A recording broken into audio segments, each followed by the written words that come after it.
The newsday continues here on One News Now. I'm Riza Diaz. President Bongbong Marcos wants to shorten the period within which importers could prove their legitimacy.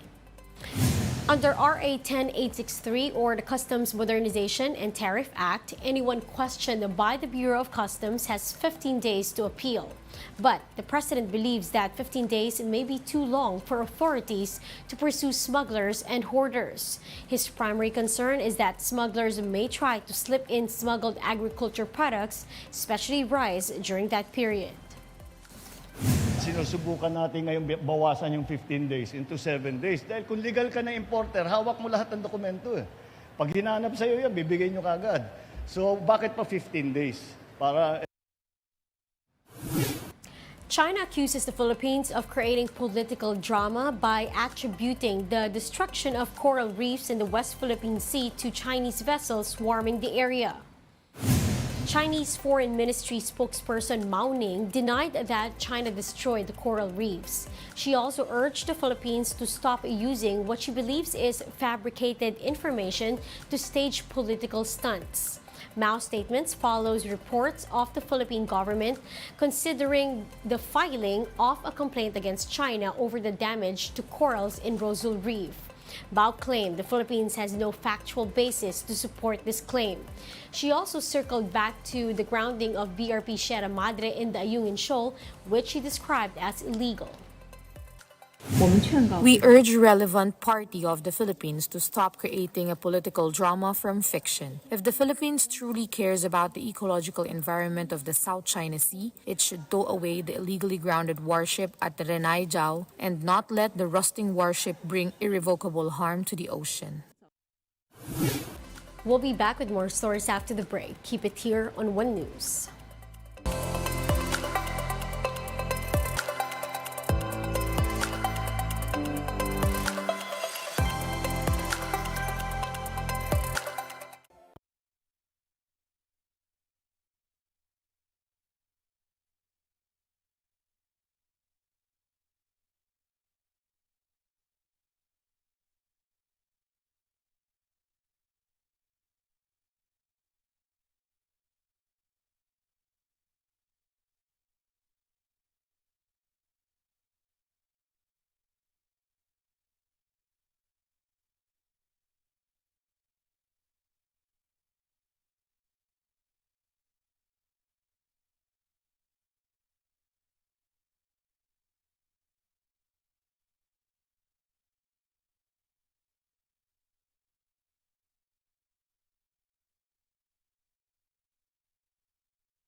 You're still watching One News Now. I'm Riza Diaz. The Filipinas are all set to make their much-awaited debut in the Asian Games. The details in this report.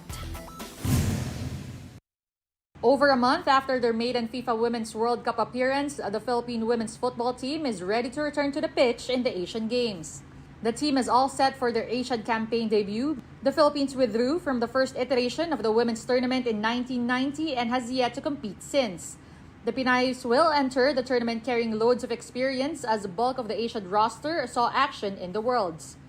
13 players in the World Cup roster comprise the 21-woman roster for the tournament. With this, right back Eva Madarang believes the team's chemistry will be an advantage for them. This is Madarang's first appearance in the squad since the Southeast Asian Games in Cambodia earlier this year. A lot of us have been on the team for at least the last 2 years or even the last 5 years. I feel like the team chemistry is pretty good. The pressure is a little bit lifted because we kind of support each other as family members and as really good friends. The tournament will be a litmus test for new head coach Mark Torcaso, who took over the team after the Worlds from fellow Aussie Alan Stachich. Coach Mark says the little practice time they've had together so far has been productive. It is definitely about building that trust, and it's great to hear that some of the players are already starting to feel that, and that's going to take time. It's not going to take a week. It's going to take months. It's going to take weeks. It's just a matter of building that confidence in the group that they've got trust in us and what we're doing. The team also vows to go as far as they can in the tournament despite a short turnaround. Expectation is to be as competitive as possible.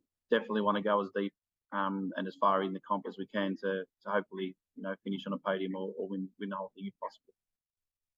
The country's lone World Cup scorer, Serena Bolden, spearheads the Pinays campaign along with Katrina Guiu, goalie Olivia McDaniel, Meryl Soriano, Hailey Long, and the rest of the crew. Catch the games live on One Sports, One Sports Plus, and Filipinas Live app. Let's now take a quick look on other stories we're watching. PHIVOLCS clarified that Taal's fog emissions do not indicate imminent eruption. The agency also maintained that raising Alert Level 2 status is not necessary for now. They warned, though, that the haze in affected areas may persist for a few more days. 6 bidders have signaled interest to become NAIA's private operator. The Transportation Department said more potential bidders are expected to vie for the 170 billion peso public-private partnership project.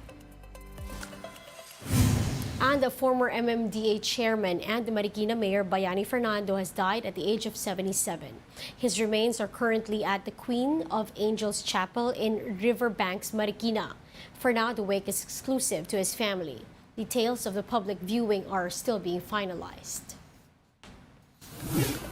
And those are the top stories of the hour. Join us later at 10:45 in the morning as we continue to monitor the day's biggest stories. I'm Riza Diaz. We are One News.